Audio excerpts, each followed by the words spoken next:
நான் சொல்ல வந்தது ஒரு ரகசியம் என்ன,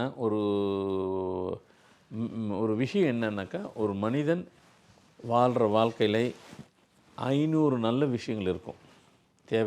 தேவை உள்ளவை. தேவை இல்லாததும் 500 விஷயங்கள் இருக்கும்.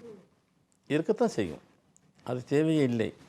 தேவை இல்லை அப்படி என்பதற்காக நாம் அதை ஒதுக்கி விட முடியாது. அதையும் தெரிந்து வைத்து கொள்ள வேண்டும். ஏன்னா நமக்கு ஒரு விஷயம் ஒன்று நோக்கி பயணிக்கும் போகும்போது அது நம்மளை கனெக்ட் ஆகுது லைஃபோட. அது தேவை உள்ளது. தேவை இல்லாதது நாம் தெரிந்து கொண்டால் தான் வாழ்க்கையில் இடையில் வாழ்கிற வாழ்க்கையில் இடர்பாடுகள் ஏதாவது வந்தாலும் அதிலேருந்து நாம் வெளியேற கற்றுக்கொள்கிறது. அதனால் 500 நல்ல விஷயம் இருக்கும், 500 தேவையற்ற விஷயங்களும். அப்போது 1000 விஷயங்கள் சும்மா ஒரு பொதுவாக சொல்ல எனக்கு 1000 விஷயம் தெரியுன்றது இதைத்தான் சொல்ல. அப்போது இந்த லைஃப் என்னங்கிறது உங்களுக்கு நீங்கள் எந்த வேணாலும் போடலாம், எதை வேணாலும் போடலாம்.